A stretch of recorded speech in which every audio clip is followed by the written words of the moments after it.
Hello UGC, welcome back for another map introduction video.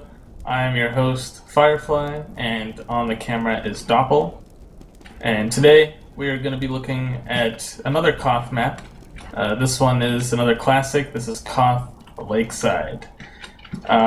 It's quite a wide map and open map, as we'll see when we walk through the video. So just like the other map introduction videos, we'll look at the map layout, go over what we call each of the areas, and then give a little bit of strategy on how to play this map if you're a total newbie. So first things first, we'll walk through the map. So here's the spawn area, and as you come out of spawn, there's three ways to get to the middle point. There's cave or tunnel with the two health pills over here. There's main, we just call this area main. And then you walk through, this is Z, we call this area Z. And then there's an area to the left over here. This one, not a lot of people have a name for this. You can call it pill, you can call it bats, whatever. So three main ways to get to mid. The most common way for most of the classes and the medic and the heavy will be through main and the demo. But sniper, scout, and soldier and other classes might choose to go in other directions. So as you walk out to mid, you can already tell, first thing is that it's a very open map. On the right side here, we have the entrance into what's known as the pool house.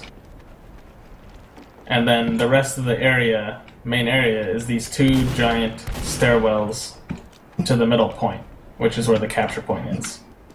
And on each side of the middle point, we have these very tall obelisks, or pillars, with the palm tree behind them. And this high ground, low ground exchange is what creates a lot of the tense and high damage battles that occur on the mid of Lakeside.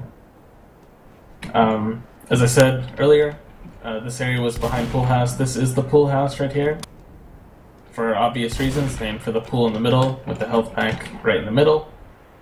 And there's a little area to the side here that you can hide and kite around.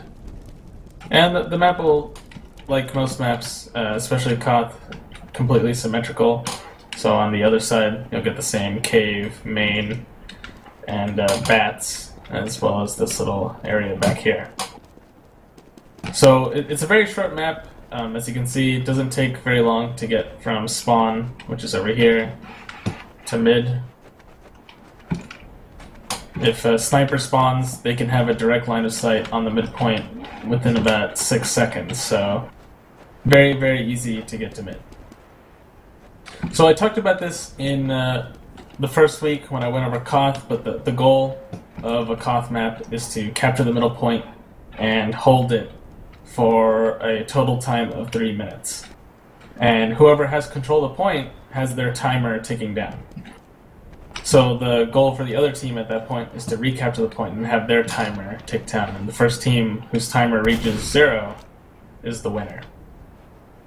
Now on a Koth map, they're all about battling. It's all about getting picks on the enemy team, getting picks on the enemy medic, and recapturing the midpoint and holding it for as long as possible. And just like on Viaduct, the most important way to do that is with Ubers and then keeping our medic alive. So we'll start with the mid. At the midpoint, the main goal is to just get picks.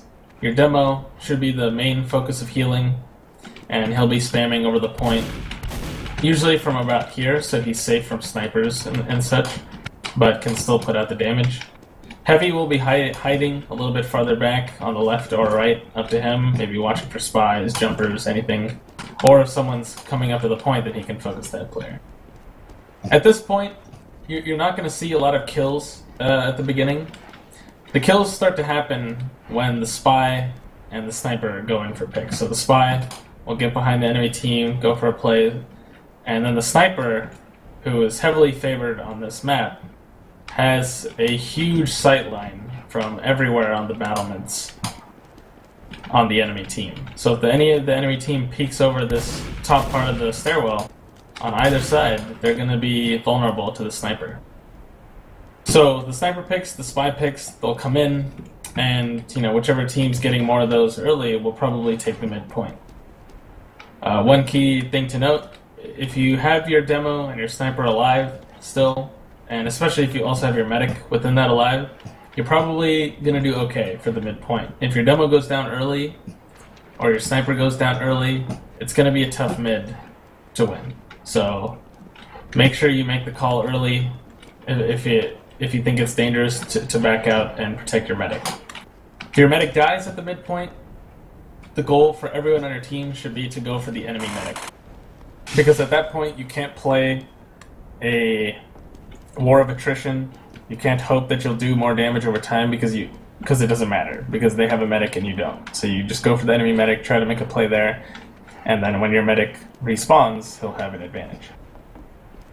So what do you want to do if you have the point versus what do you want to do when you don't have the point? Well, when you have the point, it's critical that you keep your players alive and determine a hold. Now, the most common holds are from the pool house. So you have members on this side and this side of the pool house, and your combo kind of sits in the pool house nice and safe.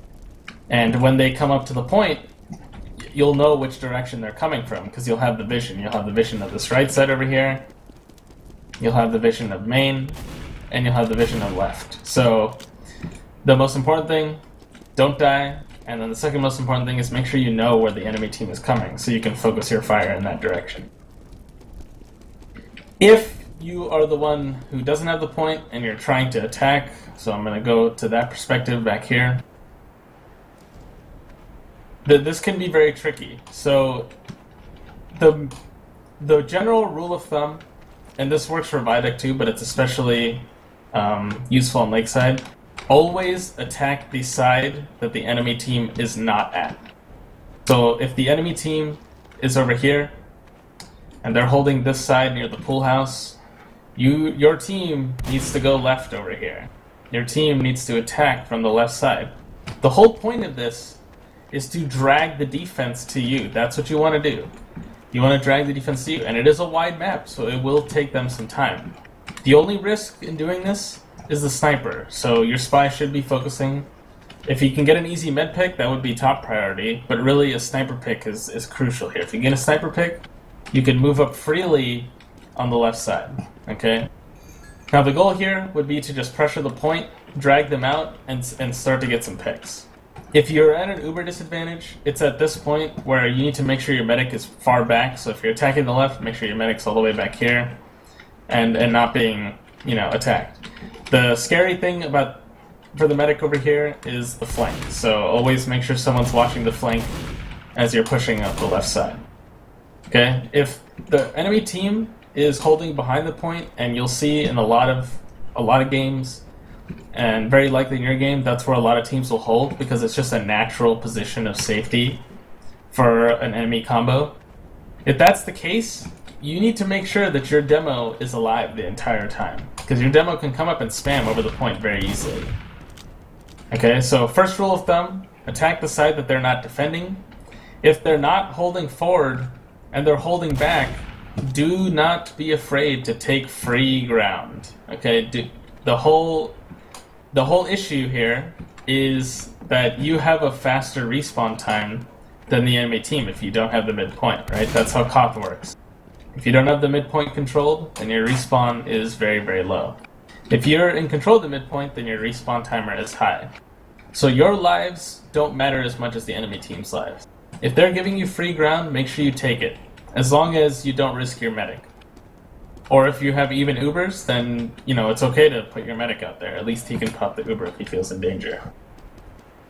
Beyond that, beyond the Uber game, a sniper, top priority on this map. If you have a really good sniper, then you're probably going to do pretty well on this map. And make sure that your sniper is constantly moving, across the battlements. Or if your team's holding up here, don't be afraid to move your sniper up. On this map, aggressive snipers win games. They absolutely win games. And an aggressive sniper here also can be a safer sniper, because if you're too far back from your team, then you won't have the safety from spies. Which brings me to my next point. The spy's top priority here is to constantly pester the sniper. If you can keep their sniper down and let your sniper have free reign on the enemy team, it's going to be so much easier for you to win the game. Beyond that, just like any COD, it's a lot of the game is dependent on the deathmatching skills. You know, how many frags can you get? What's your team coordination on damage and calls? All of that stuff's going to play a factor here. But the top thing is do the most damage and get the most kills. Just like on a lot of maps, but on COD maps, it's especially important. I've got nothing else to say about Lakeside. You know, plays very similarly to Viaduct. I guess good luck to all you teams for playing. Make sure you frag and enjoy it. And that's it for Lakeside, and we'll be back next week. So this is, again, Firefly, and on camera was Doppel, and thanks for watching.